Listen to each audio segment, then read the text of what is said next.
let's dive in and do this. No, let's do it. I've got a couple people looking in. Those who are watching in, listening in, type us a message if you have anything to add or ask. Um, Nolan and I just caught up a little bit, got to know each other, but we've got a rough agenda. I think that it's worth pointing out that I might push the pace along a little more than you want. We can come back to things later on, or I want to make sure we get through everything in a somewhat timely manner that doesn't bore the tears out of all of us. Um, Nolan and I have both done some homework prior, so that'll help streamline this process. And I did one of these already, and it ended up going longer than I thought, and that's why I'm thinking of like pushing the pace a little. But it's all getting recorded, so you can go back and review it anytime you want. And I've got photos and maps we'll look at, and those will be linked up and shareable, so you can look more closely at those at another time. So yeah, let's dive right in.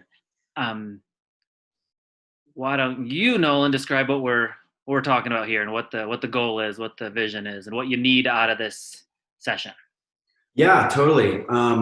So I guess this is kind of around Moose's Tooth and the route ham and eggs, but it's kind of the sense of like, okay, I've done some climbs in the Rockies and lower 48, and I want to go and climb something technical outside of the lower 48 in a greater range, and like going from I'm a like competent, going and climbing something in the lower 48 climber to, taking that step into kind of a bigger playground like Alaska. Perfect. And when you first pitched the idea of ham and eggs, my first thought, I said this to you and I've thought more about it since, my first thought was that's not like the most necessarily the best introductory Alaska route. And I'll stand by that, but I think it's the one you should go and do, or go and try and do, because it's not as Alaska as most Alaska things.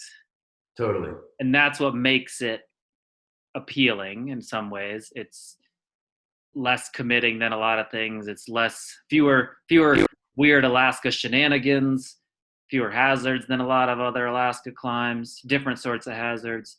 And it's the kind of climbing you're better able to prepare for in the lower 48. Mm-hmm. So I'll stand by my original assertion that but qualify that it's less Alaska than most Alaska climbs, if that makes any sense. In this case, in a good way. It's a way to get there. It's a way to see the scene and learn some of the logistics and just be in the Alaska range. But you'll from there, it's still a big step to lots of other stuff in Alaska because of its unique nature. That sort of makes sense. Totally. Yeah, and you can kind of envision that when you look at the guidebook, and it's like you climb up it, you rappel right back down. Right. Not that different than a Cody ice climb or something like that. Totally. Yeah, in a good way. It's a good thing in this case, I believe. Mm-hmm. Yeah. Well, elaborate a little more on your background up to this point. Yeah, background up to this point. I'm still super young. I'm like 22. So I think, I'm continuing to grow a lot of those technical skills. Just finished college. So like I've been ice climbing for the last 4-ish years or so, and like really starting to sink my teeth into it, and and like really getting comfortable with it, and that was the season, was just like really getting comfortable with ice climbing and really feeling like smooth with it this season. Mm-hmm. some other bits of my background, like I feel super comfortable with the whole expedition thing. I've done, the Knowles expeditions and like other things, and now it's what I do for a job is to go on expeditions with teenagers. So like the planning and like, just like thinking about food for an expedition and snow camping is all like, I have that skill set there. Which is like one of the reasons I was like looking at Alaska as one of the things. So I have that skill set. I'm a pretty avid backcountry skier, almost more so than I am ice climbing, but that also allows for like long days in the mountains, and ski mountaineering is something that I like to go do in the spring and have that sort of skill set as well as just like spending time moving through, mountains and that sort of thing. And so like doing the Skillet Glacier and things like that. So Yeah. up in Teton. So yeah. So I have all these like, climb ice. I've like done some fun, some expeditions and what I do now for a job. And then like, like the skiing and being able to move for a long time in the mountains. Cool. So that I have that sort of background. Well, that's great. The Alaska climbing is a lot of camping. And you gotta have that down. Well, cool. That's a good foundation. I'm gonna switch my screen here. So I had Nolan come up with his own plan for the next year. We're looking a year out, the Moose's Tooth. With that sort of background, you described yourself as like a comfortable water ice 3 liter, doing some 4s. Is that fair to say? Yeah. Totally. I'm gonna pull up your very comfortable on water ice 3. I've done a few water ice 4s on lead, and they weren't necessarily comfortable, and that's something like to keep working towards in terms of that skill set. So yeah. I'm gonna pull up your spreadsheet you sent then.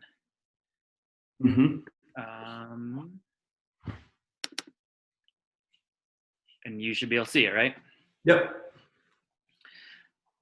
Cool. We don't have to dive into too much of it. What I really wanted to see out of this was just like what generally you thought it was going to take. And you're tracking, you're on it. It's a big physical thing with lots of technical climbing, and you're prepping. And granted, real life and especially the current like travel situation is going to get in the way of these things.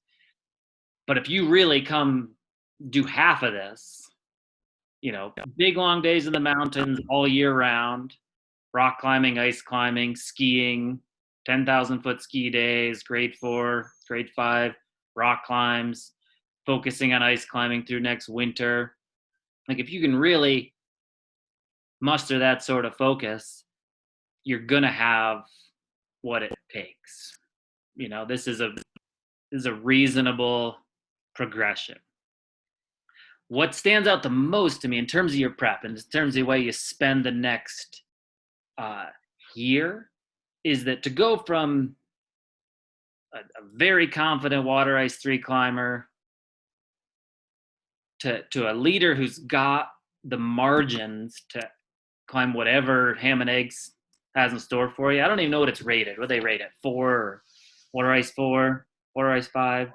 It depends on who you ask. It's alpine, like some places just say Alpine Ice 4. Some places say Alpine Ice 4, mixed 4. It's like, depending on who you ask, whether it's mixed or just an Alpine Ice route. We'll look at the topo and pictures and stuff later on. But what it's going to take is essentially being like a confident water ice 5 leader. Totally.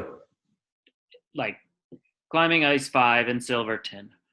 Totally, right. What you need to do to pull off the Ham and Eggs, which isn't out of the question. Athletic, motivated, you're in the right place. If you're there in the San Juans all winter long, it's the best place in the country to prep for ice climbing. If you're going to live somewhere, it's one of the best places. But the catch is that it requires a lot of mileage and a pretty steep curve on that trajectory. It's dangerous. There's no way around it. Like climbing that volume of ice in the next year, and really it's in the 4 months of next winter. Totally. It that's a lot of time staring down the barrel. People Yeah. do it, you know. I just want you to understand. I just want to throw that out there. That the Mhm. athletic end of it is fine. It's just a ton of time. I don't know how to put it. Staring down that barrel. Yeah, I mean, it's a ton of time, especially here in the San Juans, like hanging out under avalanche paths too. So Yeah, yeah. Um, but athletically, it's not out of the question. And given you're mixed in with rock climbing and alpine climbing, the the judgment you'll acquire, the alpine, just just common sense you'll continue to build on, uh, is suitable. It's a suitable progression. I just want to make sure, like, the the risk management side of leading that much ice in the next 12 months is paramount. totally. Yeah. Um, yeah, so that's something that stands out. Otherwise, yeah, like I said, if you can, climb a grade 4 or 5 rock climb 2 or 3 times a month for the next 6 months, and then ice and skiing all next winter, you're on track. You're in the right position. Uh, did you have any more thoughts on your general prep over the next year, and what stands out to you as hard, challenging? I think the and I know for example, ham and eggs, you can fly right to the root canal and then start from there. Mm-hmm. I guess one of my questions at some point we can get to is, you know, benefits and disadvantages of starting from root canal versus starting from Ruth Gorge and having a longer trip, being there for longer. But in terms of like, good way to go and like figure out glacier travel, we don't have them here in the San Juans. I put down there like, yeah, making a dedicated trip up to the Cascades and like going and doing it. Yeah. And like any other like specific recommendations for figuring out glacier travel other than like, yeah, just making that trip to the other than like, yeah, obviously you have to go and do it, but maybe more fine tuning that. Now, yeah, it's a very specific uh, setup there at Moose's Tooth for ham and eggs. Mm-hmm. If you climb ham and eggs and land at the root canal, it's that you're on a glacier, you're sleeping on a glacier, you've landed on a glacier, you're gonna walk across the glacier and cross a bergschrund to get on the route, but it's minimal glacier travel, virtually non-existent. I don't want to like underplay it, but it's not that much of a thing. If you go, that's the only way I've ever done it is from the root canal. If you come up from the route, though, just having flown over it and looked at it and talked to people who've done it, it's like full on. It's all the Alaska. You do ham and eggs on its own, and it's minimal Alaska. You do ham and eggs from the Ruth Glacier, and it's all the Alaska. There's overhead hazard, there's avalanche hazard, there's crevasses. It's big and physical. You're dealing carrying bivy gear while moving camp, while approaching. So it turns this like civilized, reasonable step Totally. To like, into a giant major thing. totally. Uh, People do it that way, but it's a whole nother level, really. Sure. That I'd want to think twice about doing. Totally. Uh, it's not that complicated nor costly to go to the Ruth and climb normal things, and then hire the bump flight up over that ice fall from the Ruth Glacier base camp zone to the root canal. So that's one way to do it, with doing more and skip all that Alaska factor, some of it at least. One way logistically doing it. Yeah. But if the appeal of ham and eggs is its entry level Alaska status, doing it from the Ruth Glacier, it doesn't count that way anymore. Right. Yeah. If there's a track in and you just go for it, like you can get away with it with minimal experience. But if there's no track, poor viz, tough snow, legit crevasses, like you're way in over your head, almost probably literally at times. Yeah. Yeah. That's the word of caution there, I guess. And with the effort you're going to need to focus on the technical side of the climbing, I think it'd be a lot to truly fit in enough glacier travel in the next 12 months while also improving your ice climbing. To like make that all happen. What's that? Like there's just not enough time. It's a tall order. Totally. Yeah, I wanted to ask. Yeah. Now versus the Ruth, just to I got what I was looking for. Yeah. Good. That's the goal here. Cool. What else did we have on like the first half of our talk list here? I made a list. Look at that now. Progression over the next year, skill level, gear, fitness, technical skill. What about gear? Do you have any questions on the gear requirements?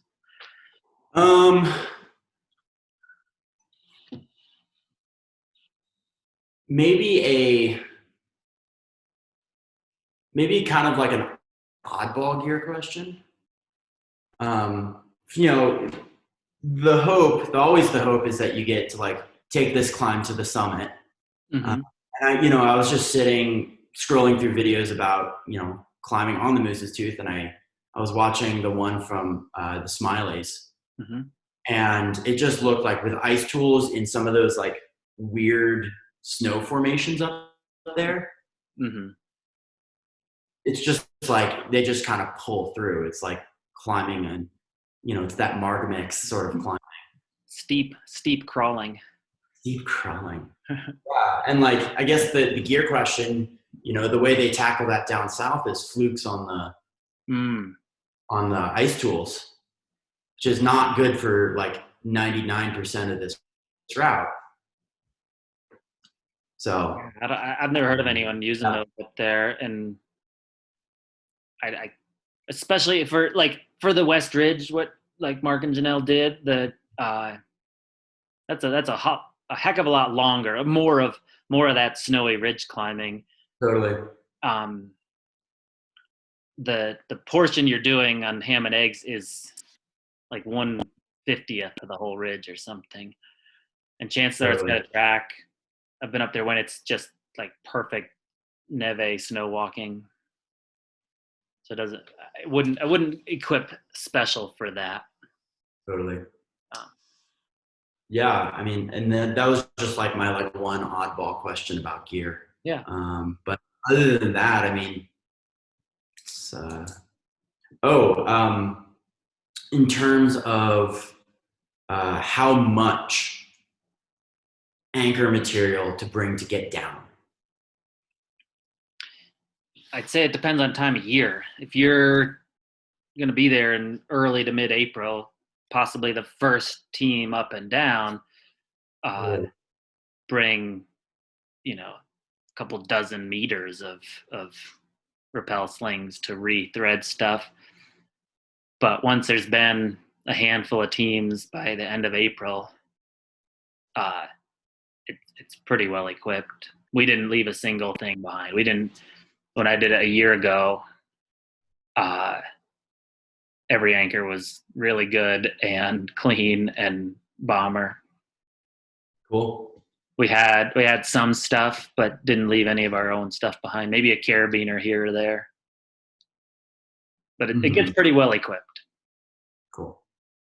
Um, yeah, I think that's all I had about the gear. Yeah. Uh, give some thought to boots again, early season versus later on. If you're going to be there early April, like double boots are mandatory. Uh, Mm-hmm. later April, you can maybe get away with like 1.5 boots, super gator boots. Mm-hmm. But yeah, it's Alaska cold. Double boots don't hurt Right. ever Yeah. up there. Gives you more options. Uh, well, cool. Let's look at pictures and topo and stuff and go get specific. You ready for that? Totally. Let's do it. Yeah. Um, well, first here's the map of the area. Mm-hmm. Uh, we'll zoom out and show the big picture because it's cool. Alaska Range, Denali National Park.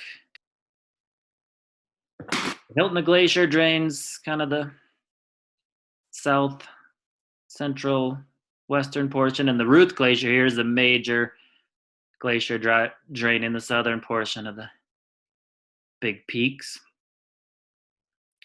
Uh, and we were talking earlier about the main stem of the Ruth. There's an airstrip here, and there's another one over here by the weird mountain house resort chalet thing. And then the Root Canal Glacier is this little sliver of hanging snow, essentially stuck on the side of the Moose's Tooth. The your approach options from below are jumbled, right? So all these Mm-hmm. Serac zones, that's the standard way. Last year, a team came up this way, which Paul Roderick, the Talkeetna Air Taxi owner, had never seen anyone come up that way, but they made it work. Um, this is the Moose's Tooth itself here. This whole massif, the summits here, this kind of gash, I guess it's this one, this gash through the cliff is Ham and Eggs. Uh, the guidebooks do a pretty good job of describing this, but and Paul tell you when he drops you off there, like watch out for the serac falling off of here. It killed a climber a number of years ago. Everyone camps well away from the base of the potential ice fall off of the Bear Tooth. Uh, yeah, otherwise it's hard to tell what's going on much in the maps. We'll switch to photos.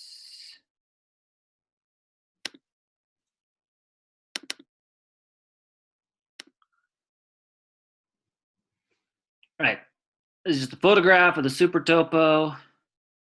I found it to be quite good and largely accurate. There are way more uh, like fixed anchors than there are noted on here. I think that's worth noting. You can't count pitches based on what Super Topo says. Uh,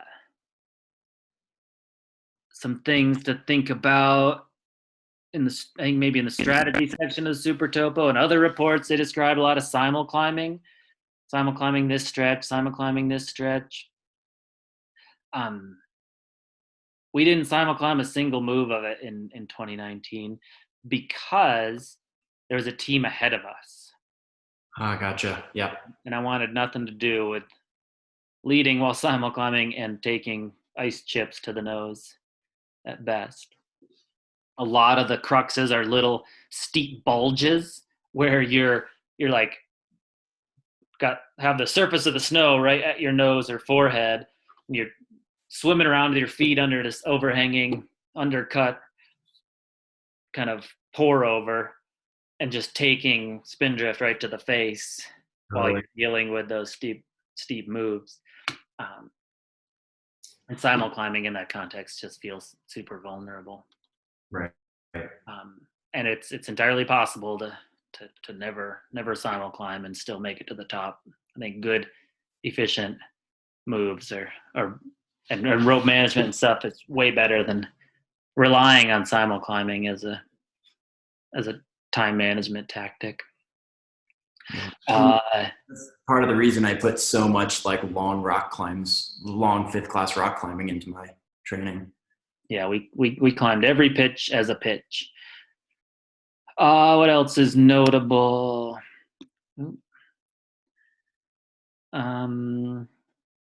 This is as described. This little step it's kind of crumbly rock with it's almost worn to the point where little front points stick in on steps in the rock. It's very strange.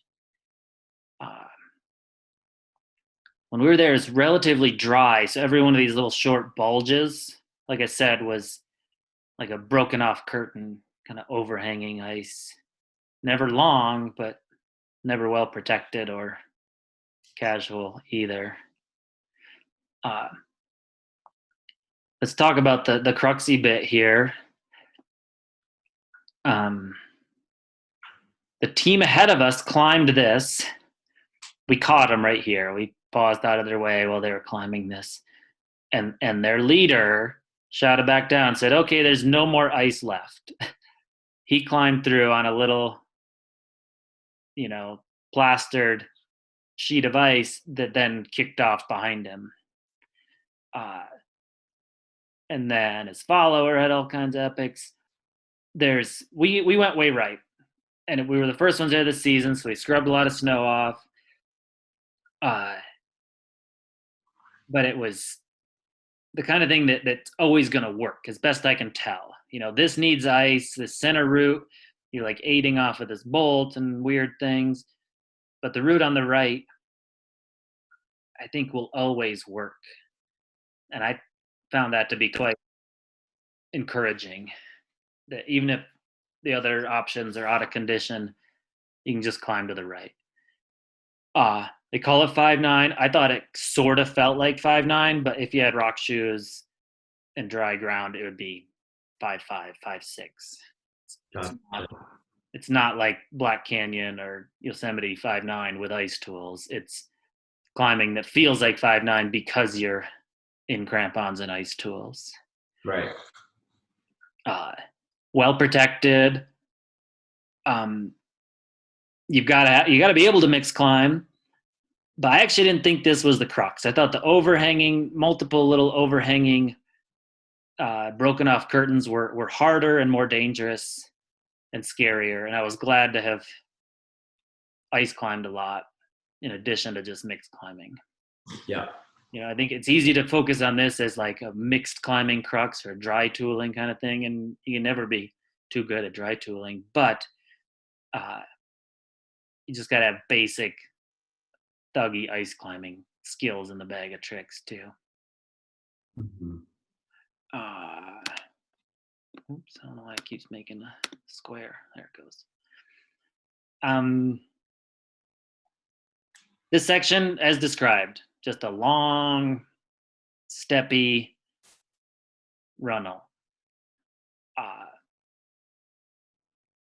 Choose your belay stations carefully. You can end up going too far, getting stuck. It's a good idea to keep track of those belay stations on your way up, so you know which ones you actually want to use on the way down in terms of rope length. You basically do need to have two 60-meter ropes. Some people are doing it with two 70-meter ropes because you're able to skip some sections. I think that's way too much rope for a climb like this, but something to have on the radar.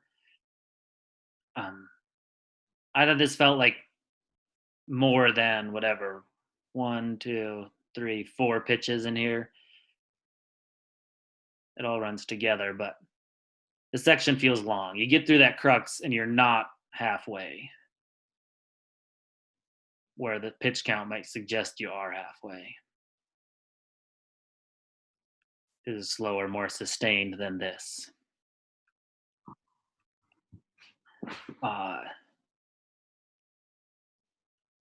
And then up here, this was exactly as described for us. Firm neve snow. We climbed the other team climbed entirely right of the ridge, the team ahead of us. And we went around the other side. onto like a sagging, detaching uh, cornice thing. It's easier walking, but you are on a big sagging cornice thing. Those things fall off like in July, not necessarily with today's weight. It's an aggressive move.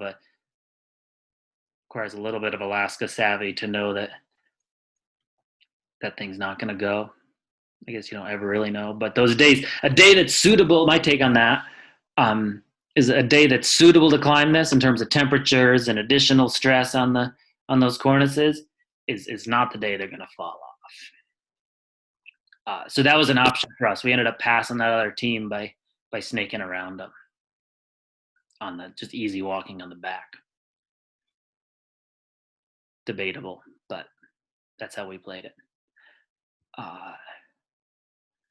And then this is full on up here. You want to stay on the. This part is like real cornices that break off weekly. Um,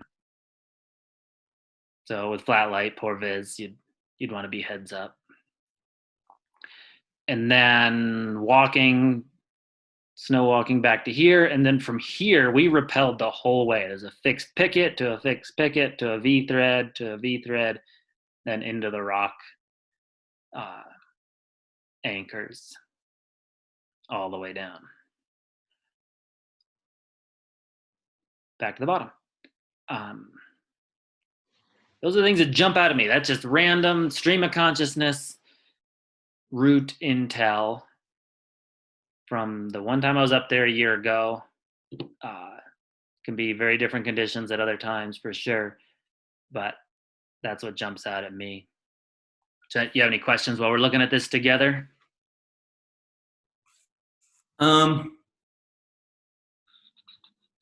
Not really. So, well, actually, I guess my one question is that you used rock anchors the whole way down.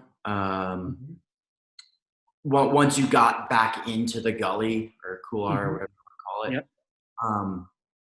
And you didn't do any threads or anything like that on your way back down. Nope. No. And really, then my other question, I guess it goes back to gear on that 5.5 to 5.9 rock step, whatever you want to call it, pitch 8, I guess. Like what sort of rock gear are you bringing for that? Are you bringing like a couple cams and like a bunch of nuts, or something more robust than that? I don't remember specifically, but like I don't think I've ever carried more than 5 or 6 cams on a route like this. Totally. It does say somewhere, it says to bring a number 3 Camelot, so we brought a number 3 Camelot. I don't even know if I have notes anywhere on the rock gear though. But like a good baseline for this, for the rock gear, is say 5 cams, 5 stoppers, 5 pins, and 5 longer slings. That's a good place to start an alpine climbing rack, and might even extend that to 5 ice screws. I doubt we used any more than that. Gotcha. Just a ballpark to start in. Gotcha. Yeah. Great. So some photos. This is the route from the base camp. Comes across here and up and disappears. It's basically south facing. It is the garbage chute for all of this. But between wind and sun, things shed pretty quickly. We were there immediately after a giant storm, and we let it shed a full day, and then nothing else naturally fell down the entire day we climbed. And that was April like 26 or so. And like I said, a giant storm, like feet of snow. It snowed 4 inches in Anchorage that day, which is somewhat unheard of for late April. Feet and feet of snow. One fully clear day, the day we flew in, it shed. I guess we didn't let it shed a whole. We had let it shed 2 days, and by the third day, the day we climbed, there was nothing moved at all naturally off of these big slabs and such. I was looking up in it where you can see the upper corridor. This is the cruxy bit here. And I'll upload these pictures. You can see them in higher res. But this is after we climbed, and there is no ice through there. Might even have a picture somewhere of the ice in there. This is that upper ridge. We're on the gentle snow slope. This is the notch at the top of the ice pitches. I'm up above, heading towards the summit from my buddy here. And we're just walking on the big snow slopes. And there are these tension cracks that'll wig you out. Mm-hmm. And knowing where you are in relation to those at any time helps. And if in doubt, you can just stay on the windward side of those tension cracks and never have to engage with that stress.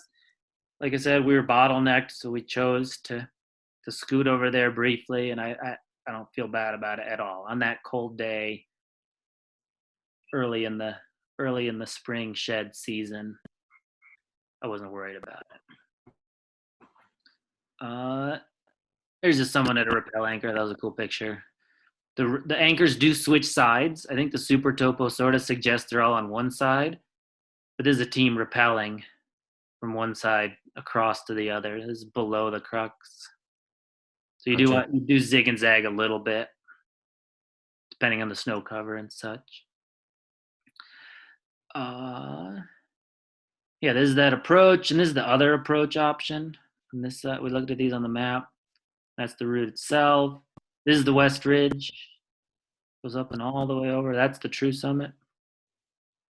No, sorry, this is the true summit. This is ham and eggs. That's shaken, not stirred. This is the other side. I think that's cool. Looking at the north side of Moose's Tooth. We got to fly in a somewhat different way than normal because we were sharing the plane with a different team that was going somewhere else. Cool opportunity. You don't always get to see the north side of it. This is the day we rested and let it shed. That's a team ahead of us, a whole day ahead of us. Their climber led it. Notably, he went all the way up to here looking for an anchor, and then from here saw that the anchor was over here. So he swam up this thing, come back, and then went up and over to there. So if you tune in and know that it's up and right to the better anchor, save you some hassle. Yeah, lower section. That weird little rocky step is right here. And then it's kind of snowy, scrappy, scrambling into the main gully. But it truly is right off of the deck. That 5-6 step. This is the spot where that other climber, the other team was switching sides, so rappelling from this vicinity to here. Mm-hmm. And again, the cruxy bit. Just another angle, nothing special in that photo. Yeah, those are the photos I've got. I took no photos on the route itself. It was cold. Didn't want to get the... What were temperatures like for you? Had to be like a high in the single digits. It was cold. It was legit cold. We were in the sun is nice. We were thankful to be in the sun, but it was cold enough that like at most belays, at every belay I got my big jacket out, and at most belays I put my puffy pants on to belay. Gotcha. Yeah, cold. Yeah, totally. And then in terms of like, when did you leave camp to go start walking towards this thing? I don't remember that. I think I have that noted somewhere. I guess the reason I ask is like, it being the garbage chute of the mountain, and you did it on a cold day, but temperatures are variable, especially now. Mm-hmm. And I'm here in the San Juans. We're used to, like, come March, we're talking about, okay, like the sun hits the top of whorehouse hoses at noon, be off it before then. Right. You know what I mean? And that's like, okay, so now I'm thinking springtime and all these other things, just of like that's where my playground is. Like, what sort of considerations for timing in the day do you take into this thing? I mean, I know it's an all day route, like you go, Yeah. but is there like, hey, don't be here at this time? It's so we didn't have that issue, but that issue does exist. What some people will do is climb the whole route, start at 11 p.m. or whatever. We probably started at midnight or 2, midnight to 2, somewhere in there. But you can start even early and climb the whole thing before it gets warm, go to the summit, and then come back to that little saddle and wait for the refreeze till the sun spins around the other and descend in the dark, or in the dark. It's not real dark in late April, um, through the middle of the night. Uh, but yeah, we had the good fortune of cold, crisp conditions, and like I said, whatever 2 days of shed. Uh, didn't feel real pressured to get out of there. Gotcha. But yeah, it's got to be on the radar. Each situation's gonna be a little different. We couldn't have climbed through the middle of the night. It would have been too cold. We couldn't have descended through the middle of the night with the Right. clothing we had.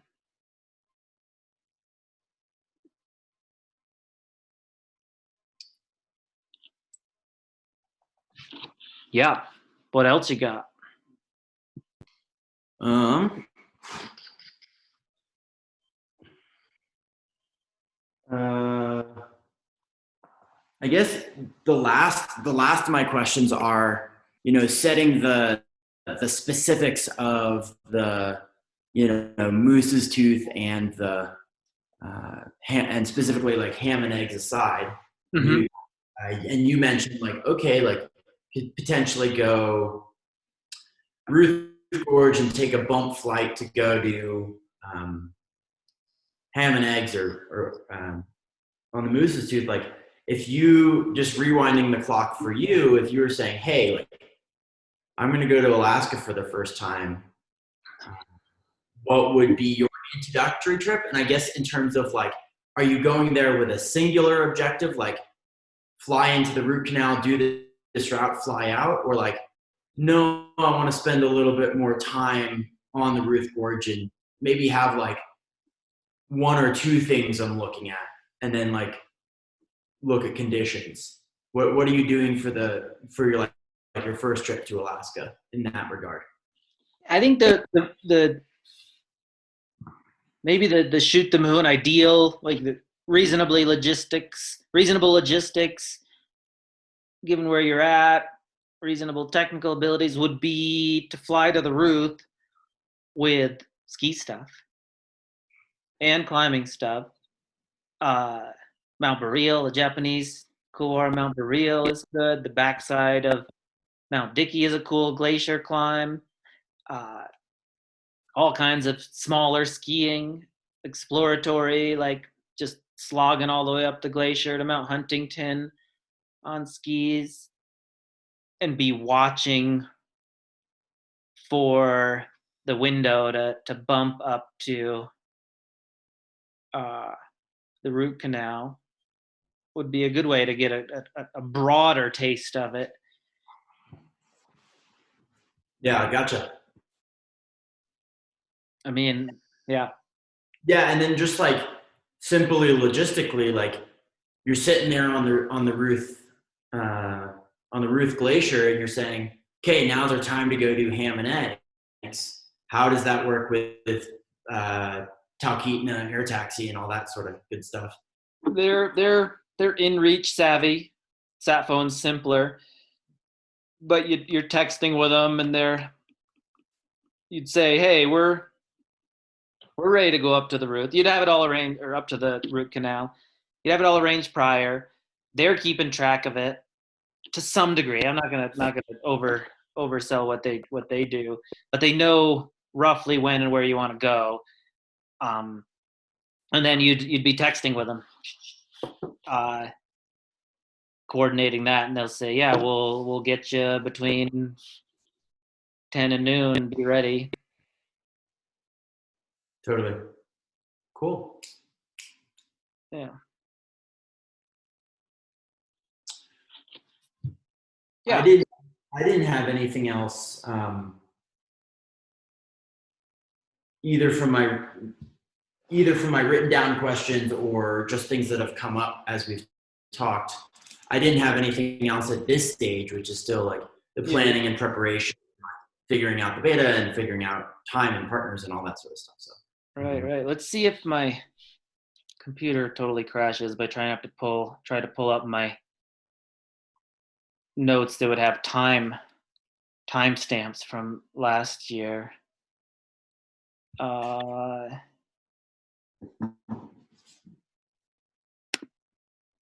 see.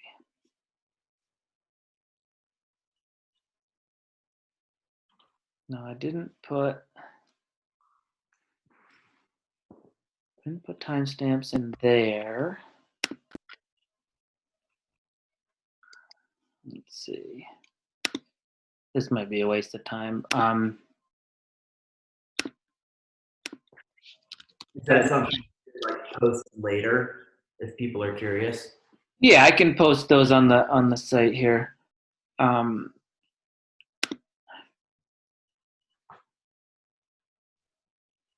guess I didn't take notes here either. I'll have to dig a little deeper.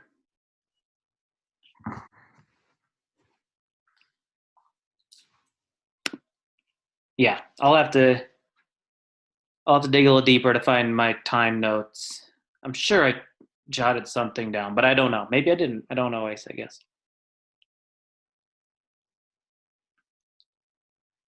Yeah, well, if that answers your questions, that sort of covers the main gist of it. It's a 30,000-foot overview with some stuff you can come back to and consult later on. Is that? Yeah, that's something. Scratch that itch? Yeah, Awesome. thank you so much. Yeah, no problem. Thank you. Take care, Nolan. Take care, everyone else. Yeah. Yeah, stay sane. Stay sane out there, everybody. Actually, stick around for a sec, Nolan. See if I'm gonna look at the chat thing. See if anyone else had Oh, gotcha. questions or anything. Anyone else have questions? Hey, Jed, you sort of hit on my question, although my thought was like, is it worth it to make a trip first with your skis, some climbing gears, and maybe not with the goal to do this route, but to do what you can around there to get your feet wet, learn the area, scope out, and make it so when you come back, it's more of a mission rather than exploratory. Yeah, that's certainly be another way to play it for sure.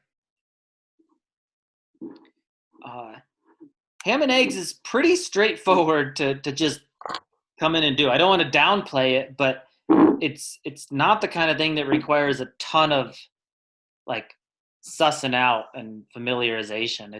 It's pretty darn straightforward. And maybe that's cavalier. I don't know. But no, good question, Barry.